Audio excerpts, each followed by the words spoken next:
Assalamualaikum warahmatullahi wabarakatuh. Perkenalkan, nama saya Yamba Batik Martial Bobi Devalois. Saya dari kelompok 7 Universitas Bangka Belitung, jurusan Teknik Mesin. Saya berdiri di sini ingin mewawancarai narasumber saya yang bermateri kekerasan fisik pada kalangan masyarakat Indonesia. Sebelumnya saya ingin menanyai kakak narasumber saya, rekan kak namanya. Perkenalkan, nama saya Iqbal Istawan Saputra, umur 19 tahun. Kesibukan untuk sekarang ini menjadi salah satu pengajar dan pengurus di Mahkamah Al-Quran Zir bin Fudais Kota Pangkal Pinang. Terus rencananya pengen kuliah di mana Pak? Selanjutnya Pak? Insya Allah dalam waktu dekat saya akan melanjutkan studi di International Islamic University, tepatnya di Markis Darul Hadis Fiyus Yaman. Baik kak, kita langsung lanjut ke pembahasan materi yang kita bahas tadi ya kak. Ya, lebih baiknya kita mungkin bisa ngobrol di sebelah sini ya. Ayo kak. Untuk pertanyaan pertamanya kak, menurut kakak nih, apa penyebab utama kekerasan fisik di masyarakat Indonesia nih kak? Ada beberapa faktor penyebab utama kekerasan fisik yang terjadi di masyarakat Indonesia, khususnya di sekitar kita ya. Yang pertama bisa jadi karena faktor psikologis. Biasanya dialami oleh orang yang sering gagal. Karena kegagalan ini bisa menyebabkan seorang tersebut merasakan frustasi. Sehingga ketika dia frustasi, itu bisa menimbulkan sifat agresif dan amuk. Sehingga ketika dia emosional, dia bisa melakukan hal-hal yang tidak diinginkan. Bahkan dia bisa melukai orang-orang sekitarnya. Kemudian yang kedua juga ada faktor ekonomi. Ketidakseimbangan ekonomi dan juga faktor kemiskinan juga bisa menjadi penyebab kekerasan fisik terjadi di sekitar kita. Karena biasanya korban kekerasan fisik ini adalah orang-orang yang ekonominya menengah ke bawah. Sedangkan orang-orang yang ekonominya di atas itu jarang sekali yang menjadi korban kekerasan fisik. Kemudian juga yang ketiga bisa jadi karena faktor pendidikan. Minimnya atau rendahnya pendidikan di sekitar kita membuat minimnya pengetahuan masyarakat untuk mengetahui penyelesaian masalah secara musyawarah, sehingga mereka selalu mengedepankan rasa emosional mereka dalam menyelesaikan masalah, dan apabila masalah tersebut tidak selesai, mereka bahkan sampai ke tahap melakukan kekerasan fisik. Kemudian yang terakhir mungkin karena faktor keluarga. Ya, bisa jadi karena stres di lingkungan keluarga ataupun perceraian orang tua, atau bahkan kurangnya perhatian di keluarga tersebut, dan masih banyak lagi. Oh begitu ya kak. Baiklah, kita lanjut ke pertanyaan selanjutnya kak. Pertanyaan kedua nih kak, bagaimana dampak kekerasan fisik terhadap korban dan masyarakat secara keseluruhan ya kak? Ada beberapa dampak ya dari kekerasan fisik ini. Yang pertama itu pastinya dampak dari fisik korbannya sendiri ya. Biasanya korban kekerasan fisik ini akan sering mengalami luka, lebam, biasanya juga patah tulang, bahkan tidak sedikit dampak dari kekerasan fisik ini merenggut nyawa seseorang. Kemudian di dampak mental dan psikologinya.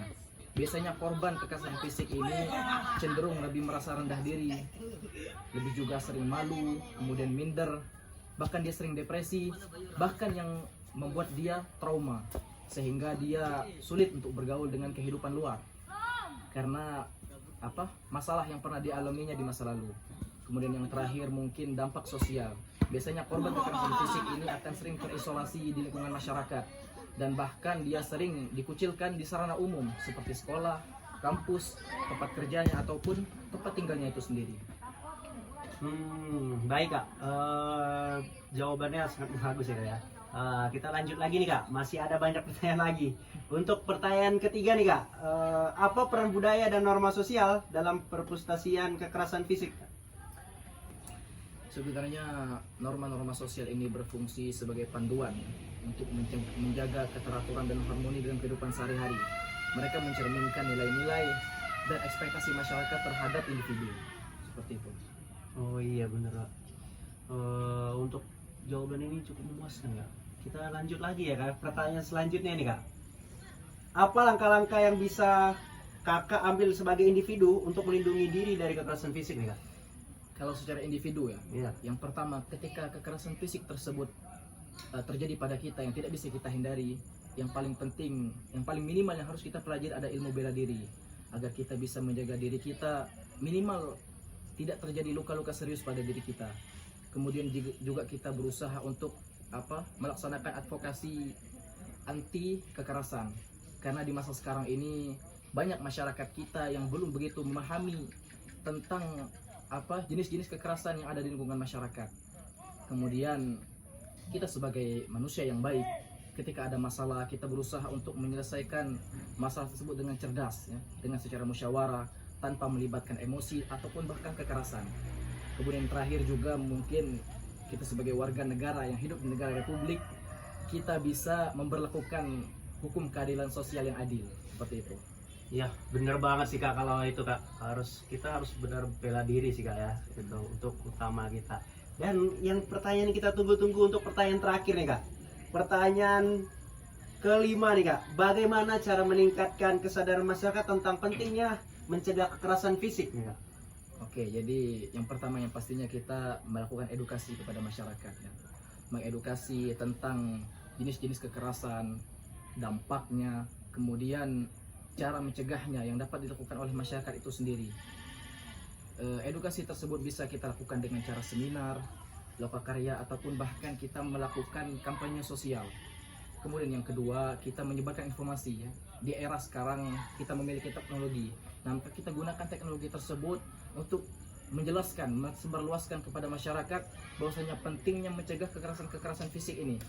Juga kita menjelaskan kepada masyarakat apa itu jenis-jenis kekerasan dan cara melaporkannya apabila ada korban terjadi kekerasan fisik tersebut. Kemudian juga kita sebagai manusia itu harus menghindari yang namanya berbahasa seksis ataupun diskriminatif, ya.